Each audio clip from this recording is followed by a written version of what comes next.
Friends, അപ്പോൾ ഇവിടെയാണ് നമ്മുടെ BLDC സബ്മേഴ്സിബിൾ വാട്ടർ പമ്പിൻ്റെ കൺട്രോൾ യൂണിറ്റ് വരുന്നത്. ഈ കൺട്രോൾ യൂണിറ്റിൽ 5 ലൈനുകളുണ്ട്. അതായത് 3 ലൈൻ ഔട്ടും 2 ലൈൻ ഇൻപുട്ടുമായിട്ട് കൊടുക്കുന്നുണ്ട്. ഈ 3 ലൈന് ഔട്ട് എന്ന് പറയുന്നത് ഏകദേശം 3 ഫേസ് സപ്ലൈ പോലെയാണ്. ഇത് നമ്മുടെ മോട്ടോറിൻ്റെ വൈൻഡിങ്ങിലോട്ട് കൊടുക്കാനുള്ളതാണ്. മറ്റ് 2 ലൈനിലാണ് നമ്മൾ DC സപ്ലൈ കൊടുക്കുന്നത്, DC വോൾട്ടേജ് കൊടുക്കുന്നത്.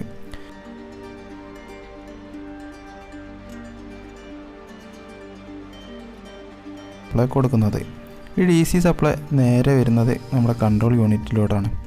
സോളാർ പാനലുകളോ SMBS യൂണിറ്റുകളെല്ലാം ഉപയോഗിച്ചുകൊണ്ട് നമുക്കിതിലോട്ട് DC സപ്ലൈ നൽകാൻ കഴിയും. ആ DC സപ്ലൈ നൽകുന്ന 2 ലൈനുകൾ ജോയിൻ ചെയ്തിരിക്കുന്ന കണക്ടറുകളാണ് ഈ വൈറ്റ് കളറിൽ. ഈ 3 ലൈനുകൾ നമ്മുടെ മോട്ടോറിൻ്റെ 3 ഫേസ് വൈൻഡിങ്ങിലോട്ട് പോകുന്നതാണ്. ഇതൊരു 3 ഫേസ് കണക്കിലുള്ള വൈൻഡിങ് ആണ്. 3 ലൈന് ഔട്ട്പുട്ടായിട്ടുണ്ട്. കോമൺ ആയിട്ടുള്ളത് ജോയിൻ ചെയ്തിട്ടുണ്ടായിരിക്കും. അത്തരത്തിലാണ് ഈ ഒരു മോട്ടോറിൻ്റെ വൈൻഡിങ് വരുന്നത്.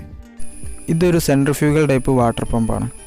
അതുകൊണ്ട് തന്നെ ഈ ഒരു വോളിയൂട്ട് കേസിങ്ങിനകത്ത് നമ്മൾ ഇമ്പല്ലർ ഘടിപ്പിക്കേണ്ടതായിട്ടുണ്ട്. അപ്പോൾ ഇമ്പല്ലർ ഫിക്സ് ചെയ്യുന്നതിന് മുന്നേ ആയിട്ട് ആ ഒരു ഷാഫ്റ്റിനകത്തോട്ട് നമ്മൾ ഓയിൽ സീലും വാട്ടർ സീലും എല്ലാം പ്രോപ്പറായിട്ട് തന്നെ ഫിക്സ് ചെയ്തിരിക്കണം.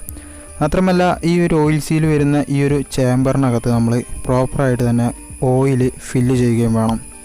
അപ്പോൾ നമ്മൾ ഇത്തരത്തിൽ ഓയിൽ ഫില്ല് ചെയ്യുകയാണ്.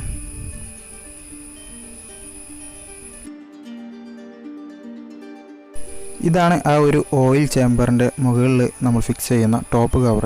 ഈ ഒരു കവർ ഒരു ഫ്ലാഞ്ച് പോലെയാണ്, നിങ്ങൾക്ക് കാണാൻ കഴിയും. അതിൻ്റെ സറൗണ്ടിങ്ങിൽ ഒരു ഓയിൽ സീലെല്ലാം പ്രൊവൈഡ് ചെയ്തിട്ടുണ്ട്.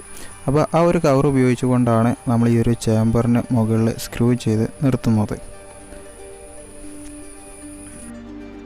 ഈ ഒരു കവർ കേസിങ്ങിനകത്ത് ഫിക്സ് ചെയ്യാൻ ആവശ്യമായിട്ടുള്ള 3 സ്ക്രൂവിന് പുറമേ ആയിട്ട് ഇവിടെ ഒരു ബ്ലീഡിങ് സ്ക്രൂ എന്നോ പ്രൈമിങ് സ്ക്രൂ എന്നൊക്കെ വിളിക്കാൻ കഴിയുന്ന ഒരു സ്ക്രൂ നൽകിയിട്ടുണ്ട്.